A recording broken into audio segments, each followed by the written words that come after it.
Marks મેળવવા હોય અને એવી રીતે ટોપિક તૈયાર કરવો છે કે ઊંઘમાં પૂછાય તોય તમને આવડે, તો આ વિડીયો તમારા માટે છે.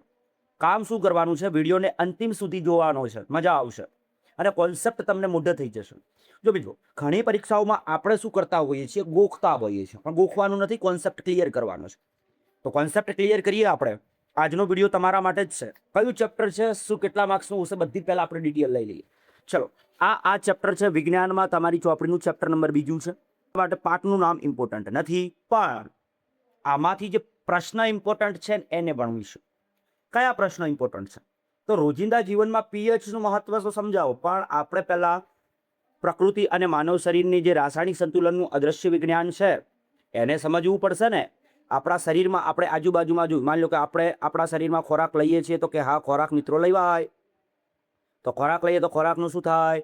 ખોરાકનું પાચન થાય. અને પાચન થાય તો અમુક જોયું હોય તો શું લેતા હોય છે? સોડા ખાધા પછી સોડા પીતા હોય. સોડા પીતા હોય છે તો કેટલાક કહેતા હશે ઈનો લઈ આવો ને, ઈનો પેટમાં દુખે છે. શા કારણે આ બધું થાય છે એની ચર્ચા કરીશું. બીજા નંબરમાં શું હોય કે અમુક તમે ખેતી કરતા હોય તો અમુક ખેતરો એવા હોય કે એમાં 1 દનની વાવણી કરવામાં આવે, 2 દનની વાવણી કરવામાં આવે, તો પણ તેમાં વાવેતર સરખું જોવા મળતું નથી. આના વિશે આપણે ચર્ચા કરીશું. કેમ નથી થતું, શું ઉમેરવું જોઈએ, જમીન કેવા પ્રકારની હોય તો એમાં શું શું એડ કરવું જોઈએ, બધી ડિટેલ સાથે આપણે આ વિડીયોની અંદર સમજવાના છે. ચાલો શરૂઆત કરીએ ફટાફટ. આ તમે જુઓ ને, આ ઘડિયાળ નથી કે નથી આપણી બાઇકની રેસિંગ, આ આપણા હૃદયના ધબકારા. તમે હૃદય જુઓ ને, એ ધબકતું એન્જિન કહી શકાય. તો આપણે થોડી શરૂઆત જબરજસ્ત કરવાની છે. વિડીયોને લાઈક કરી દેવાની છે. ચેનલમાં નવા છો તો ચેનલને સબસ્ક્રાઇબ કરી લેવાની. હવે આપણે આપણો કોન્સેપ્ટ શરૂ કરીશું અને કોન્સેપ્ટ એવો શરૂ કરીશું ને કે બાપુ તમને તરત આવડી જાય. લાલો એમ કહેવો જોઈએ કે સાહેબ પીએચ માપક્રમ આખું ભણાવી દઉં. પીએચ માપક્રમ આઈએમપી પ્રશ્ન છે. પીએફ માપક્રમ વિશે ટૂંકનો તો લખો, બધું જ જોઈ લે. તો જો કોઈ પણ દ્રાવણ હોય, જેમ કે આપણે અહીંયા મિત્રો સમજ લઈએ, આ એક કોઈ પાત્ર છે, આપણે સમજવું પડશે ને. સમજી લેજે શું કહેવા માંગે છે, એ બધી બાબતોને સમજવી છે. તો આપણે એક પાત્ર લઈશું. શું લેવામાં આવે? એક પાત્ર. અને આ પાત્રની અંદર દ્રાવણ ભરેલું છે, ગમે તે દ્રાવણ આપણે લઈ લઈએ. હવે આપણે એવું નક્કી કરવું છે કે આ દ્રાવણની અંદર, એ દ્રાવણની અંદર રહેલા, હવે દ્રાવણ હોય, ધોરણ 9માં આપણે શીખી ગયા મિત્રો, શું હોય? દ્રાવણ હોય તો દ્રાવણની અંદર શું હોય? પદાર્થો હશે. દ્રાવણની અંદર પદાર્થો તો હોય ને. તો આ પદાર્થોમાં, તેના પદાર્થોમાં રહેલા આયનો કેટલા છે? તો આ પદાર્થો છે અને પદાર્થોમાં શું છે? આયનોની સંખ્યા હશે. હોય કે ન હોય? હોય ને વાલા. તો આ દ્રાવણની અંદર, પછી ફરી સમજાવીશું, આ દ્રાવણની અંદર રહેલા જે આયનો છે, આ આયનોની આપણે શું ચેક કરવી પડશે? તો સાંદ્રતા ચેક કરવી પડશે. શું ચેક કરવી પડે? સાંદ્રતા ચેક કરવી પડશે. હવે સાંદ્રતા જે આપણે ચેક કરીશું એના માટે કોઈ માપક્રમ તો હોવો જોઈએ ને. જેમ કે આપણે મકાન બનાવતા હોઈએ મિત્રો, તો એ મકાન બનાવવા માટે માપપટ્ટી લઈને આપણે ચેક કરીએ કે આટલું રસોડું બનાવવું છે. તો એવી રીતે પદાર્થમાં રહેલા આયનો છે, એની સાંદ્રતા માપવા માટે એક માપક્રમ વિકસાવવામાં આવ્યું. હવે આ જે માપક્રમ વિકસાવવામાં આવ્યું, શાનો વિકસાવવામાં આવ્યું? માપક્રમ. અને આ માપક્રમનો ડેવલપમેન્ટ કરવામાં આવ્યો, વિકાસ કરવામાં આવ્યો, અને જેને નામ આપવામાં આવ્યું પીએચ માપક્રમ. શું નામ આપવામાં આવ્યું મિત્રો? પીએચ માપક્રમ. સમજાય હું શું કહેવા માંગુ છું? કે એક દ્રાવણ હશે, તો અહીંયા લખવું તો લખી શકાય કે દ્રાવણમાં રહેલા આયનોની સાંદ્રતા માપવા માટે, દ્રાવણમાં રહેલા આયનોની સાંદ્રતા માપવા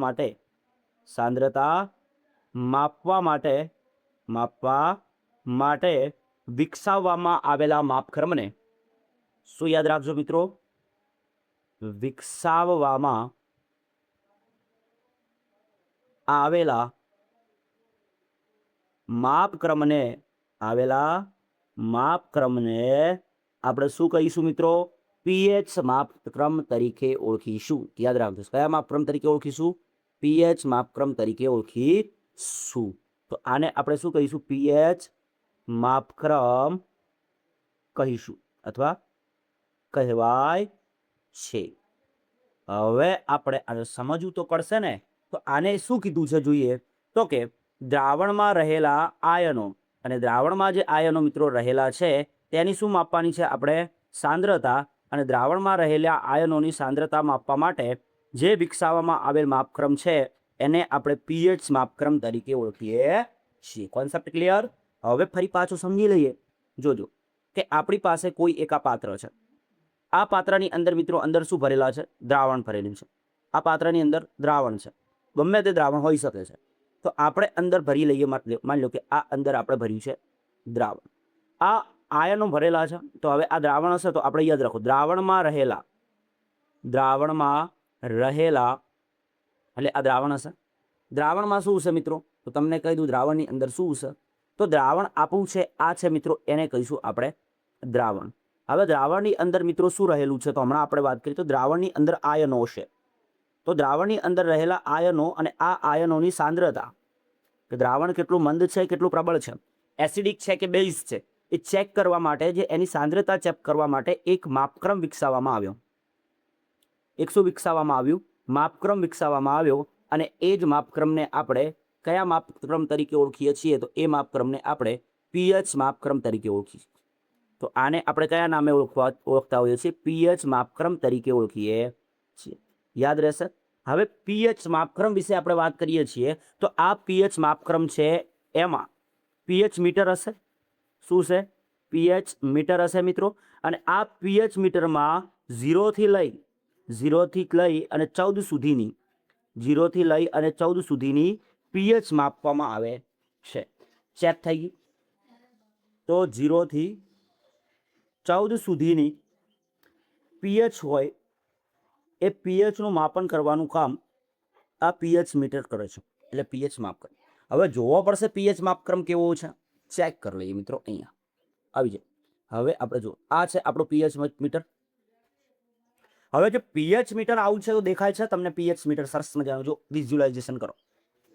શરૂઆત આપણે કીધી ક્યાંથી શરૂઆત થાય એની આપણે ચર્ચા મિત્રો કરી. તો અહીંયા હવે જો આપણે પીએચ માપક્રમ વિશે તમને સમજાવી દઉં, પછી આપણે આગળ વધીશું. ચલો પહેલાં પીએચ માપક્રમને લાવી દઈએ વચ્ચે. તો અહીંયા આવી જા. તો ચલો આ ભલે અહીંયા થોડું ઝૂમ આઉટ થઈ ગયું વધારે, તો અહીંયા આપણે જોઈ લઈએ આટલું. હાલો ચલો જો પીએચ માપક્રમમાં આપણે વાત કરી તો શરૂઆતનો પોઈન્ટ ક્યાં છે? 0 થી લઈ અને 14ની વચ્ચે પીએચ માપક્રમ આવે. હવે જો જે જગ્યાએ અહીંયા આપણને 7 દેખાય છે મિત્રો, આ તટસ્થ હોય એની પીએચ છે. 7 થી 0ની વચ્ચે આ પીએચ જોવા મળે તમને, એ બધા એસિડિક હશે. કેવા હશે? એસિડ. અને 7 થી 14ની વચ્ચે આવેલા બધા બેઝ હશે. બધા કેવા હશે? બેઝ. સમજવું લેવું પડશે. તો સમજી લઈએ પીએચ માપક્રમ. તો જો પીએચ માપક્રમમાં શું હોય છે? તો એસિડ હોય, પદાર્થ કેવો હોય? એસિડ આયન હોય. તો આ એસિડ આયનની પીએચનું મૂલ્ય 0 થી 7 સુધી હોય. 0 થી 7 સુધી હોય છે. એટલે આપણે વાત કરીએ કે એસિડિક દ્રાવણની સાંદ્રતાનું મૂલ્ય 0 થી 7 પીએચની વચ્ચે હોય છે. આપણે બીજા નંબરમાં વાત કરીએ બેઝ. તો બેઝની મિત્રો વાત કરું તો બેઝની પીએચ છે એ 7 થી 14ની વચ્ચે હોય, એટલે 14 સુધી હોય છે. તો લીટી તમે એવી લખી શકો કે બેઝિક દ્રાવણની સાંદ્રતાનું મૂલ્ય 7 થી 14ની વચ્ચે હોય છે, અથવા તો બેઝ દ્રાવણની પીએચનું મૂલ્ય 7 થી 14 સુધી હોય છે. ક્લિયર? કન્ફર્મ? પણ જો અહીંયા બંનેમાં 7 કેવું છે? તો જે તટસ્થ દ્રાવણ હોય આપણી પાસે, એવો ન્યુટ્રલ હોય, તટસ્થ દ્રાવણ હોય, એની પીએચનું મૂલ્ય મિત્રો 7 હશે. કેટલું હોય છે? 7 હોય છે. ક્લિયર? કન્ફર્મ થાય છે? કન્ફર્મ થતું હોય તો આપણે આગળ વધીએ. તો હવે પાછું જો અહીંયા આપણે સમજી લઈએ કેવી રીતે કેવો કોન્સેપ્ટ હોય છે. ચલો આપણે આ એક પોટેન્શિયલ મીટર લઈ લઈએ. હવે જો અહીંયા વચ્ચોવચ્ચ મધ્યમાં હશે, એને શું કહીશું? આ જે પીએચ છે એને તટસ્થ કહીશું.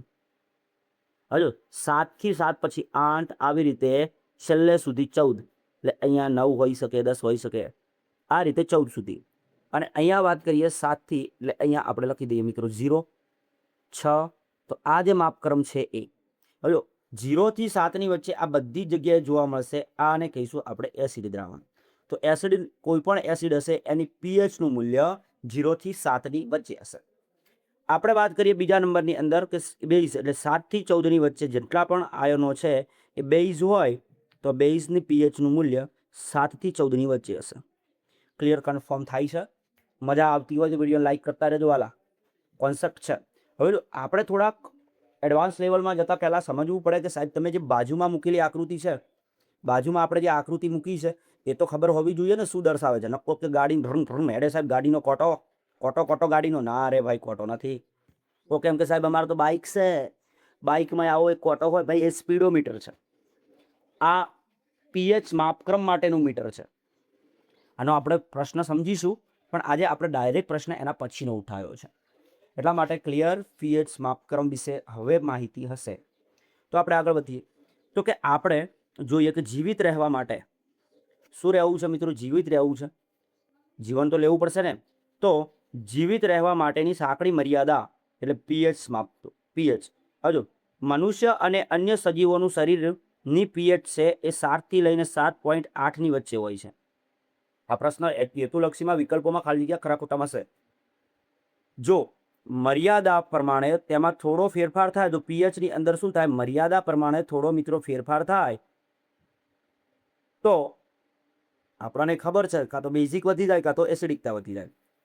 જો મર્યાદા કરતાં એમાં થોડો ફેરફાર થાય તો મિત્રો જૈવિક પ્રક્રિયાઓ ફોરવાઈ જાય છે અને પરિણામે આપણું જે જીવન છે મિત્રો એ જીવન જીવવું મુશ્કેલી બની જાય છે. આપણે હવે આગળ વધીએ. કોન્સેપ્ટ કેવું હોય? જો તમે ક્યારેક મિત્રો વરસાદ જોયો હશે અને આ વરસાદ થતાની પહેલાં અમુક ધાન બળી જાય એવું લાગે અને ઘણા બધા રોગો પણ થતા હોય છે. તો એ શાના આધારે થતા હોય છે? તો એસિડિક વર્ષાના કારણે. હવે સાહેબ આ એસિડિક વરસાદને આપણે એસિડ વર્ષા કહીશું. હવે એસિડ વર્ષા એટલે શું સમજો કે એસિડ વર્ષાને આપણે સમજીએ તો આપણે અહીંયા માની લો કે એસિડ વરસાદને આપણે સમજવી છે. બરાબર સમજો મિત્રો. એક માહિતી છે તમને ડિટેલમાં આપીશ જે તમારા સ્કૂલ. આ એક તળાવ છે મિત્રો અને તળાવની અંદર તમને ખબર છે કે પાણી હશે. આ રીતે પાણી હશે. તો તળાવની અંદર શું ભરેલું છે મિત્રો? પાણી જોવાનું. આ તળાવમાં શું છે? પાણી છે. હવે તળાવ કે નદી કે ડેમ સરોવર, આપણે આને લઈએ કોઈ એક ડેમ છે. શું છે મિત્રો? આ ડેમ. ડેમની અંદર શું છે? પાણી રહેલું છે. આ બધું પાણી છે. તો ડેમની અંદર પાણી રહેલું છે તો અહીંયાથી શું થશે? સૂર્યનો કિરણ હશે આ બાજુ. અહીંયા આપણે શું લખીએ? સૂરજ દાદાને ડ્રો કરી લઈએ. તો સૂર્ય હશે. આ સૂર્યનો જ્યારે પ્રકાશ, આ સૂર્યના કિરણો મિત્રો ધીમા ધીમા ધીમા ધીમા ધીમા ધીમા આ જે સૂર્યના કિરણો છે, આ જે સૂર્યના કિરણો ક્યાં પડશે મિત્રો? આ પાણી ઉપર પડશે. હવે જો આ સૂર્યના કિરણો સીધા પાણી ઉપર પડે ત્યારે પરિસ્થિતિ કેવી થશે? તો કે આ સૂર્યના કિરણો જ્યારે પાણી ઉપર પડશે ત્યારે પાણીના કણોનું શું થશે? બાષ્પીભવન થશે અને આ બાષ્પીભવન થઈ અને પાણીના કણો છે એ ઉપર તરફ જશે. એટલે આપણે થોડા આ રીતે પાણીના કણો છે એનું બાષ્પીભવન થવાથી પાણીના કણો ઉપર જાય છે. હવે વિચારો કે જો આ પાણી પ્રદૂષણવાળું છે તો જે આ પાણીના કણો ઉપર જશે અને પરિણામે અહીંયા શું બંધાશે મિત્રો? વાદળ બંધાશે. શું બંધાશે? વાદળ બંધાશે. આ પાણીના કણો ઉપર જશે એટલે એક વાદળનું નિર્માણ થાય કે ન થાય? પણ જો આ પાણી કેવું છે? દૂષિત પાણી છે, દૂષિત પાણી છે અથવા પ્રદૂષણવાળું પાણી છે તો એ વાદળ જે બંધાશે એ પણ કેવું છે? પ્રદૂષણવાળું છે. એટલા માટે અહીંયા આપણે એક બાબત યાદ રાખવી પડે કે જો આ પાણીની જે પાણીના અણુઓ છે એની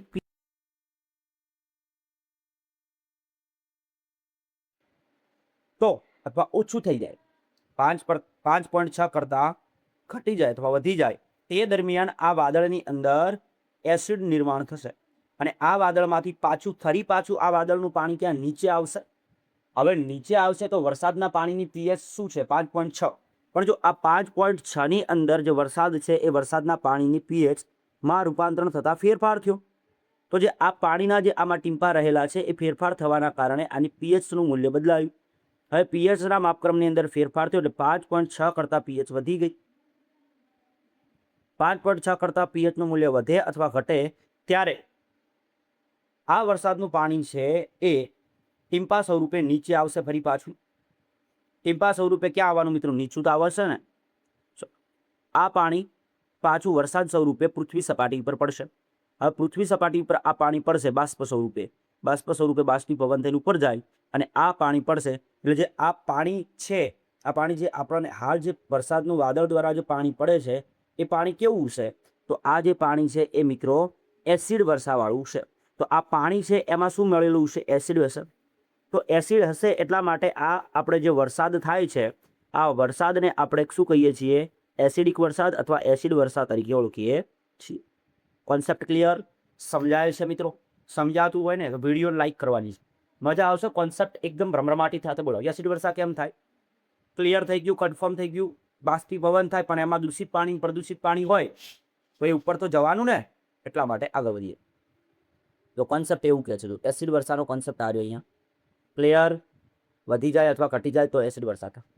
જો લખેલું છે કે એસિડ વર્ષા, અહીંયા આ કોન્સેપ્ટ છે કે એસિડ વરસાદ ક્યારે થાય? કે જ્યારે વરસાદના પાણીની પીએચનું મૂલ્ય 5.6 કરતાં ઓછું થાય અથવા વધારે થાય, કે દરમિયાન આપણને શું જોવા મળે છે? એસિડ વરસાદ જોવા મળે છે, જે રોગ માટે જવાબદાર છે અને ખેડૂતોને નુકસાનકારક પણ છે. હવે આ એસિડ વરસાદનું નિર્માણ કઈ રીતે થાય મિત્રો? તો એસિડ વરસાદની અંદર આપણે જોયું કે ફેક્ટરીઓ તમે જોઈ છે, મોટા મોટા ઉદ્યોગો જોયા હશે, એમાંથી પ્રદૂષણ થઈને એસિડિક વાયુઓનું ઉત્સર્જન થાય. હવે આ વાયુઓ ક્યાં જવાના છે? વાતાવરણમાં. વાતાવરણમાં પાણી સાથે ભળી અને શું બનાવશે? વાદળ બનાવશે. એટલા માટે અહીંયા એસિડિક પદાર્થોનું ઉત્સર્જન થશે. હવે જો, હવે શું કરીશું? આગળ વરસાદ થઈ ગયો તો એસિડિક પાણી નદીમાં ભળે છે અને નદીની પીએચ પણ ઘટાડે છે. એટલે તમે જોયું છે તો કે કેટલા એવા કિસ્સા બને છે કે કેટલાક એવા કિસ્સાઓ તમે જોયા હશે, તો એ કિસ્સાઓ સાંભળવા મળતા હશે કે આજે આ નદીમાં આટલા માછલાઓ મૃત્યુ પામ્યા. એ બધું શાના કારણે હોય છે? તો એસિડ વર્ષાના કારણે થતું હોય છે. હવે અહીંયા આપણે જમીનની પીએચ વિશે સમજીએ છીએ. આપણે માટીની પીએચ વિશે જોવું છે. તો સમસ્યા પહેલું જોઈએ તો માટીની પીએચ વિશે આપણે થોડી માહિતી લઈ લઈએ મિત્રો. માટીની પીએચ, તો જમીનમાં સમસ્યા શું છે? કે જમીનમાં 6.5 કરતાં જો પીએચ ઓછી થાય તો છોડનો વિકાસ અટકે છે અને ખેડૂતો એસિડિક ઘટાડા માટે જમીનમાં બેઝ ઉમેરતા હોઈએ છે. હવે ચેક કરીએ તો કે આ છે જ્યારે જમીનની પીએચ કેટલી છે. તો અહીંયા જો શુદ્ધ સારી જમીનની પીએચ 6.5 થી 7.3 વચ્ચે છે મિત્રો. જો તંદુરસ્ત છોડ માટે જમીનની પીએચ કેટલી હોવી જોઈએ? તો 6.5 થી 7.3 વચ્ચે હોવી જોઈએ. પણ જો આ જમીનની પીએચ નું મૂલ્ય 6.5 કરતાં ઓછું થઈ જાય તો આ જમીન એસિડિક બને છે. આ જમીન શું બને છે? એસિડિક બને છે. આ જમીન હવે એસિડિક બને એટલે આ જમીનને આપણે એસિડવાળી કહેવાય. આ જમીન કેવી? એસિડવાળી કહેવાય. હવે એસિડવાળી જમીન કહેવાય તો આ જમીનને ન્યુટ્રલ એટલે તટસ્થ બનાવવા માટે આપણે એમાં જીપ્સમ ઉમેરતા હોઈએ છીએ. આ જીપ્સમ એક પ્રકારનો બેઝ પદાર્થ છે. કેવો પદાર્થ છે મિત્રો? બેઝ પદાર્થ છે. એટલે આ પ્રકારની જમીનમાં આપણે ઉપર તમે આ જુઓ છો જીપ્સમ રેડે છે, લાઇમસ્ટોન કહેવાય, ચૂનો ઉમેરતા હોઈએ, જીપ્સમ ઉમેરતા હોઈએ છીએ.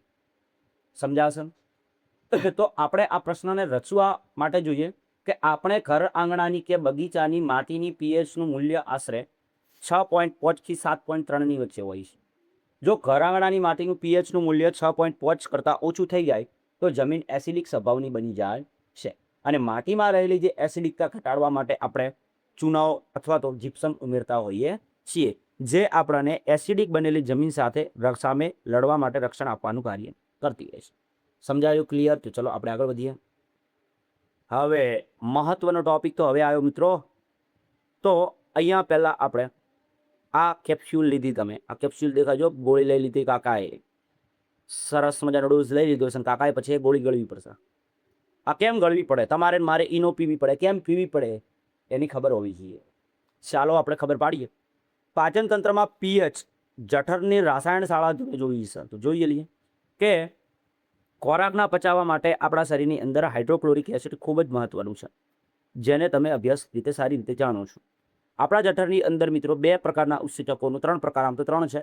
તો એક શ્લેષ્માનું ઉત્સર્જન થતું હોય છે અને એક મંદ એચસીએલનું ઉત્સર્જન થતું હોય છે. જો આપણા શરીરમાં મંદ એચસીએલનું પ્રમાણ વધી જાય તો આપણને એસિડિટી થાય છે. શું થાય છે મિત્રો? એસિડિટી થાય છે. તો અપચાની સ્થિતિમાં વધુ પડતો એસિડ ઉત્પન્ન થવાથી દર્દ અને બળતરા થાય છે. ઇલાજ તરીકે આપણે એના સામે રક્ષણ મેળવવા એન્ટાસિડનો ઉપયોગ કરતા હોય. દાખલા તરીકે મિલ્ક ઓફ મેગ્નેશિયા, હળવો બેઝ. આપણે લઈએ છીએ ને સોડા, મારે પેટમાં ભાવ છે તો સોડા લઈ લેવો જોઈએ, તો સોડા પીએ ને પછી એસિડિટી ખતમ. અને અમુક સમયે શું થાય છે? આપણે એન્ટાસિડ એટલે કે એન્ટાસિડ એટલે કે જો ગોળી છે એ લેતા, આ જો આ એન્ટાસિડ, આપણે એન્ટાસિડ પણ લેતા હોઈએ છીએ. આટલું તમારે યાદ રાખવાનું છે. હવે ડેન્જર ઝોન પીએચ, આપણા દાંતમાં પીએચનું મહત્વ કે આપણા દાંતની અંદર આપણે ખાધા પછી જો અહીંયા બેક્ટેરિયા હોય, ખાવામાં કેટલાક બેક્ટેરિયા હોય છે, અને આ બેક્ટેરિયા શું કરશે, આ બેક્ટેરિયા છે એ આપણા દાંત ઉપર જામી જશે, અને પરિણામે આપણું જે દાંતનું આગળનું પડ છે એ કેલ્શિયમ ફોસ્ફેટનું બનેલું હોય છે. શાનું બનેલું હોય છે? કેલ્શિયમ ફોસ્ફેટનું બનેલું હોય છે, જેને આપણે પાણી અડાડીએ તો એને કોઈ નુકસાન થતું નથી. પણ અહીંયા લખેલું છે જુઓ, સૌથી કઠોર પરત કે દાંતનું ઉપરનું પડ છે એ કેલ્શિયમ ફોસ્ફેટનું બનેલું હોય છે.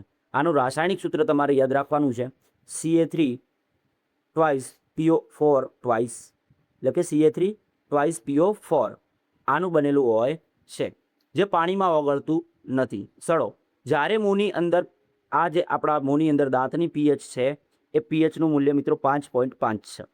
જ્યારે આ પીએચનું મૂલ્ય છે એ 5.5 કરતાં ઘટે ત્યારે ખોરાકમાં રહેલા જે ઘટક તત્વોનું છે એનું ખાંડમાં વિઘટન કરી અને એસિડ ઉત્પન્ન થાય છે, અને પરિણામે આ એસિડ ઉત્પન્ન થવાના કારણે દાંતની અંદર શું પડે છે?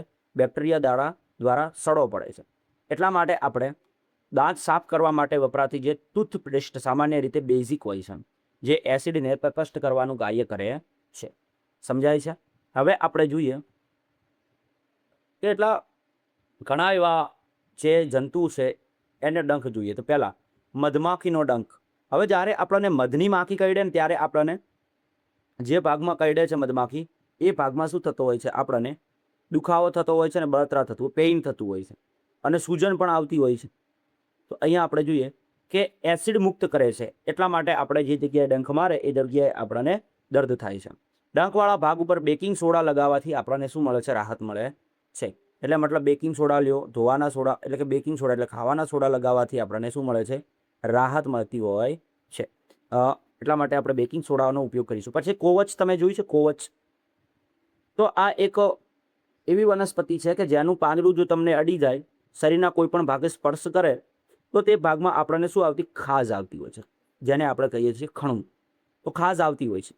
ડંખ મારતા આમાંના જે ડંખ છે આના ડંખમાં કયો મિથેનોઇક એસિડ હોય છે? આ કુવેચના ડંખમાં શું હોય છે? મિથેનોઇક એસિડ હોય છે. મિથેનોઇક એસિડ, અને આ મિથેનોઇક એસિડના જ કારણે આપણા શરીરમાં શું આવે છે? ખંજવાળ આવે છે, અને આપણે જે ભાગમાં લાગે એ ભાગમાં આપણે ખણ્યા જ કરીએ. તમે જેમ ખણો ને એમ વધારે ખંજવાળ આવે, જેમ ખંજવાળ કરો એમ વધારે આવે. તો મિથેનોઇક એસિડ દાખલ થાય છે, જે શરીરને દર્દ આપે છે. પ્રકૃતિ દ્વારા ઇલાજ કે આસપાસમાં ઉગી નીકળતી જે બેઝિક વનસ્પતિઓ છે એના દ્વારા આનો ઉપચાર થઈ શકે છે. મધમાખીની અંદર મેલિલિન હોય છે, મેલિલિન, અને કીડીના ડંખમાં ફોર્મિક એસિડ હોય છે. તમને પ્રશ્ન પૂછે કીડીના ડંખમાં કયો એસિડ હોય છે? તો કીડીના ડંખમાં ફોર્મિક એસિડ હોય છે. કીડી કરડે ત્યારે પણ આપણને દર્દ થતો હોય છે, એટલા માટે આ ખાસ જરૂરી છે, યાદ રાખવું. હવે તટસ્થીકરણ એટલે પ્રકૃતિનું સંચાલન આપણે કરવું પડશે. જોઈ લઈએ આમાંથી વિકલ્પ પૂછાય તો એક તો જલીય વાતાવરણની અંદર આપણે પર્યાવરણનું સંતુલન કરવું ખૂબ જરૂરી છે, જેથી એસિડ વર્ષા ના થાય. મધમાખીના ડંખ માટે આપણે તે ડંખ ઉપર બેકિંગ સોડા લગાવવા જોઈએ. ત્યાર પછી દાંતના શયન માટે આપણે બેઝિક ટૂથપેસ્ટ અથવા દાંતણનો ઉપયોગ કરવો જોઈએ. પછી HCl અથવા જો મંદ HClનું પ્રમાણ વધી જાય, એસિડિટી થાય, તો એન્ટાસિડ એટલે કે મિલ્ક ઓફ મેગ્નેશિયા જેવા જેમ કે સોડા છે, ઇનો છે વગેરેનો ઉપયોગ કરવો જોઈએ. ત્યાર પછી એસિડિક જમીન હોય તો એમાં બેઝિક ખાતર ઉમેરવા જોઈએ, જેમ કે ચૂનો છે, જીપ્સમ છે વગેરે. તો ભલે સમસ્યા ગમે તેવી હોય, પ્રકૃતિને વિજ્ઞાન સંતુલન જાળવવા માટે એક ગાણિતિક અને રાસાયણિક સિદ્ધાંતનો ઉપયોગ કરે છે. તો મિત્રો, આ હતો આજનો આપણો સરસ મજાનો વિડીયો. જો તમને ગમ્યો હોય તો તમને તમારા મિત્ર વર્તુળમાં શેર કરજો, અને હજી સુધી ચેનલમાં નવા છો તો ચેનલને સબસ્ક્રાઇબ કરવાનું ભૂલતા નહીં, અને આ પરિવારને જેમ બને એમ આપણે મોટો કરવાનો છે. મળીશું મિત્રો નેક્સ્ટ વિડીયોમાં. જય હિન્દ, વંદે માતરમ.